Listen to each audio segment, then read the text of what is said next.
You know when you get a feeling in your gut? Yeah, a gut feeling. Well, these players, they give me that feeling. Well, that sounds incredibly weird, doesn't it? Well, I didn't word it exactly the right way. I guess that's kind of how it is in a way, but whatever. It doesn't matter. These players do give me a gut feeling. I have a gut feeling about these players and their prospects going forward. Now, it's easy to say this about someone like, say, Zion Williamson, Ja Morant. These guys are established young stars that everyone knows are going to turn out to be good players. It's a different thing to say that about someone who's yet to establish themselves as a young star or is still trying to establish themselves. And we'll talk about that. Now, before I even do that, if you could drop a like on the video, it just helps out a ton. Subscribing to the channel as well if you're new. I make content like this every single day. Let's not waste any more time. I'm starting with a man who I probably tweeted about more than he actually stepped foot on the court during the playoffs, and that's Big O, the Giannis stopper, Embiid's father? No? Okay, we won't do that, but he's the Giannis stopper. He did a good job against Embiid. The man has a lot of potential, The numbers aren't going to blow you away. Well, I mean, there's really just no numbers to look at. It's like a couple of points a game, a couple of rebounds a game. Actually, his blocks are pretty impressive because he ended up getting like a block every 10 minutes thereabouts, which would be on track for like 2.5 to 3 blocks a game in regular time. So that was impressive. But apart from that, there's just no really impressive numbers. And I just want to talk about the playoffs because you can talk about the regular season in which he improved as the season went on and you saw some signs of the production that he can bring when he's not going up against Giannis and Embiid and he's not playing just 10 to 15 minutes a night. You can see some genuine production. But I want to talk about the playoffs because that's what matters in the end, isn't it? That's what we're always projecting these players to be. Oh, how do they perform in the playoffs? How will they perform at the big stage? Particularly centers nowadays with Rudy Gobert, the likes of those guys that have struggled in playoff settings against different environments, against different players. Big O, he had no problems. He had absolutely no problems. When I said he's the Giannis stopper, I'm genuinely being serious when I say he is probably the best player I've seen defend Giannis in this postseason. I genuinely believe that. If you watched him, I think he was in limited possessions, albeit maybe if he played 30 minutes a night and was guarding Giannis every single possession, it would have been a different story. He was only playing 10 to 15 minutes a night, came in and gave that energy, but at the same time, he stripped Giannis a couple of times, he blocked him maybe once or twice, and he just walled him up really well. He's strong, he's got the lateral quickness to get to the right spot, and yeah, he's just a strong guy. That's the main thing. And then you look at what he did against Embiid, similar story, different player, which is even more impressive that he could go from Embiid to Giannis, who are different play styles. Embiid loves to face up. He loves to get that little fake shot. And then if you bite, he's going to draw you in and get a foul, or he's going to go past you. Okongwu wasn't biting on that. He was getting his hand up, and then he was getting to the spot quickly as well, which is incredibly impressive for him to do that in one postseason, to go up against Embiid and Giannis and look not out of his depth at all. You then look at his offense as well. He's someone who's got some nice touch on those push shots. He can pass the ball. He's just going to be good going forward. In terms of improving, it's going to be about setting screens, attacking the rim harder, like what Capella does. That's why Capella is still productive. That's why Capella had such a good season, because when you have Trae Young, you set those screens and you roll and you catch anything that comes near you. But in terms of going forward, I see a lot of potential with him. I'm not even looking at the production from this season, but going forward next season, I expect a lot of double-doubles.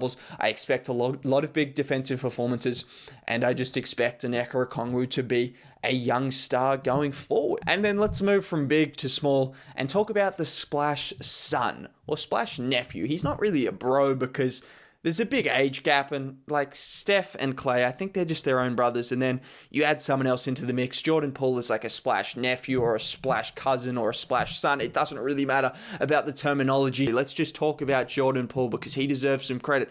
He's one of those guys. I don't like to inflate my ego too much, but he's one of those guys that I actually watched in the G League. I saw a lot of clips of, and I saw some footage of, and I was impressed. I saw someone who showed a lot of playmaking that is still yet to really be seen at the NBA level. He's shown it in glimpses, but he hasn't shown all that playmaking that he showed at the G League level, with some incredible passes and just a lot of different tools to his bag, if that makes sense. But in terms of just his production, you saw post All-Star break, once he came back from the G League, he was incredibly improved. He averaged about 14 points a game. His efficiency was pretty good. And then over the last 10 or so games of the season, you even up that again. And even more so, to the point when you're just looking at games or things that you want to take out of a young player's season, think about Memphis. The biggest game of the Warriors season, do or die, he plays 38 minutes in that game. 38 minutes. He hits a clutch shot. He had a good game. I think he ended up with 18 points. I don't have it right there. 18 points, I believe. He had a good game. He had a really good end to the season. The last 10 games, he had 38 points against the Pelicans, which showed his scoring potential. He's already learning to come off screen, similar to Steph and Clay, so he's learning from the absolute best, which obviously can't be emphasized enough when you're someone in the mold of Jordan Poole and you get to learn from the greatest shooting backcourt of all time and the greatest shooter of all time. That's going to help. So you add that into the fact that he's got some playmaking. Defensively, he's still okay as well. A lot of things to like about Jordan Poole. His production increased and I expect it to continue to increase. He's someone that you should be buying stocks in. Buy some stocks in Jordan Poole. And then let's just talk about the young French Don, the future of the Detroit Pistons alongside Cade Cunningham and a host of other good players. I just had to mention him. I'm sorry, because all of that bust talk earlier in the season, I needed to silence it just one more time because I haven't heard that bust talk in a while and it's just been fun, but c'est l'avenir. Look, I don't know if you speak French like me, even though I don't speak French. That's coming off Google Translate, so don't come for my head. But that means he's the future, which he is, because you look at his numbers, similar to Okongwu, and you think to yourselves, oh, why are you impressed with him? He's just a Pistons point guard, which is why you're so high on him. Yes, no. So yes, I am high on him because he's the Pistons point guard of the future / shooting guard, whatever you want to pair him with. Cade Cunningham. Oh, that's saucy either way. It doesn't matter. That connection's going to be nice, but you just look at what he was able to do. Forget about the first 7 games of the season in which he struggled and which people were calling him a bust. But the first 7 games of the season, he comes in off no summer league. The man came from a different country. He's playing for a team that just wasn't all together. Blake Griffin was still there. He was asking for post-ups at the three-point line consistently, forcing turnovers. A lot of reasons why he struggled in the first 7 games of the season. Not to mention he was a starting point guard on a bad team, going up against some good opponents. So many reasons. But then he got injured. He came back and then he struggled again-ish. He kind of worked his way back into it. And then you just look at the last 6 games of the season. He ends up averaging 11 points, 6.5 assists, and 3 rebounds on over 41% from the field and to nearly 35% from 3. That's just the last handful of games, but that was enough to show me that he's got that in his locker. He had a big 20.7 rebounds, 8 assist performance against Chicago. He had some big performances. And then putting the numbers aside, some of the passes this man made immediately after coming back from injury, he already showed more passing chops than any other Pistons player on the roster at the time in terms of bounce passes, whip passes, anything, lob passes. The man has all the passes in the book. He's a special passer. If there's one thing that you can bank on, it's Killian Hayes being a special passer defensively as well. He's far further along than most rookies. He was one of the better rookie guard defenders in the league. He's getting steals. He was staying in front of his man and just doing the right thing off the ball. He was mature there. And then when it comes to his offense, few things that I want to see him improve on. I won't make it too long. I won't talk about Hayes for too long, but in terms of getting stronger, I don't think his explosiveness is ever going to be a huge thing, but he's crafty enough to make defenders think twice and then use his strength to finish at the rim. His touch, he shot 87% from the free throw line after coming back from injury. I don't think there's going to be any question marks over him being a good enough three-point shooter. It's just taking him some time to adjust to the different speed and pace. Anyways, that's enough about Killian Hayes. And let's move on to another guard. Why not? Another left-handed guard. Let's talk about Kevin Porter Jr. because we can. And again, he's someone that I was high on before he went to the Houston Rockets. Even before he got drafted by Cleveland, for whatever reason I was high on, even though I didn't watch a ton of him in college. And we saw enough. I mean, 50 and 10 against the Milwaukee Bucks and Drew Holiday. Do I need to say anything more? That kind of says it all. 50 and 10, and in the words of KPJ, he was sliding him across the court.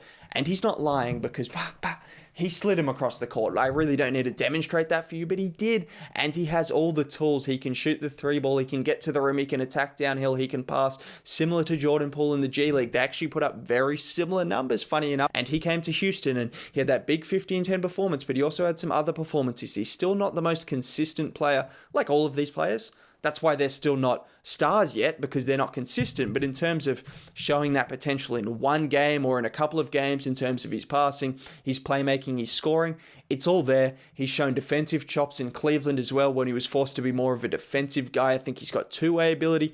He's got ability. That's kind of all you need to say about KPJ. He's got ability and a lot of it. And if he can refine his passing and refine his decision-making and refine his shot, yeah, there's a little bit of refining to do. I won't lie, but if he can refine those things, it's really going to be scary hours out here, in the words of James Harden, potentially James Harden 2.0. I'm not going that far because those are some big boots to fill. And then coming to my last guy that I want to talk about. This is a different one. This is why I left this guy to last, because there was guys that I'm probably more confident on, that I'm definitely more confident on, but I think they're more established. You look at the DeAndre Hunters, you look at the Anthony Edwards, some other guys, but I think that's kind of boring. Like, we know about those guys. So this is someone that I had definite mixed feelings on him earlier in the season when I saw him just goofing around, looking like a little bit of a lost giraffe out there. Just like, what are you doing on the court, man? What are you doing? And my feelings have switched, because now I'm starting to see the potential that he could play alongside Zion Williamson as potentially the future of the New Orleans Pelicans at the center position alongside Zion Williamson. And that is indeed Jackson Hayes, not Willie Hernangomez, Jackson Hayes, who I think went from someone that, as I said, was frustrating me, wasn't calling him a bust, but I just didn't see the timeline or the fit to the end of the season, the last half of the season. He started finding his rhythm by just attacking the rim harder, just running in transition, blocking shots, looking better defensively, going from someone that was looking a little bit lost out there defensively, like he'd make some plays but still didn't look great. He was getting bodied at the rim. The second half of the season, he started finishing through contact more. He started rolling. He started getting out in transition and using his athleticism to catch lobs. Just a lot of things that you want to see from someone with his physical traits.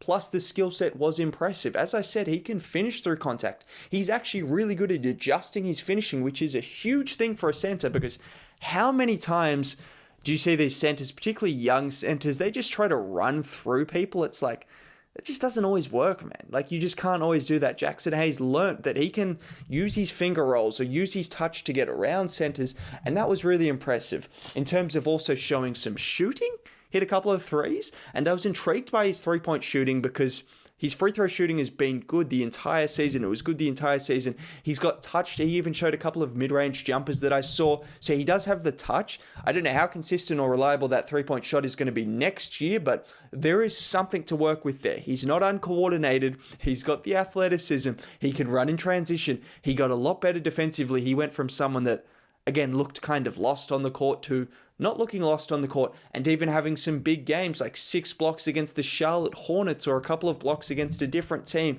just a few games before that. And then his offensive production as well improved. You look at the last several games of the season where he averaged 13 and 6 on just over 20 minutes a game. There was some offensive production to go with the improved defensive, and just everything looked a lot better for Jackson Hayes. So he's someone that, as I said, I'm not as high on him as the other guys that I just mentioned, but I'm a lot higher on him than I was before, and I think I'm a lot higher on him than probably the consensus is right now. I think he showed a lot in the second half of the season to, at the very least, turn into a solid, productive center if he can probably pack on a little bit of size and just be a little bit more consistent with his finishing and with his defensive output. That's about it. Anyways, that's my thoughts on some young players that I just have an unreasonable amount of confidence in becoming young stars. If you enjoyed this kind of video, you know the drill. Drop a like on it, subscribe to the channel. That would be much appreciated. Have a good day. Bye.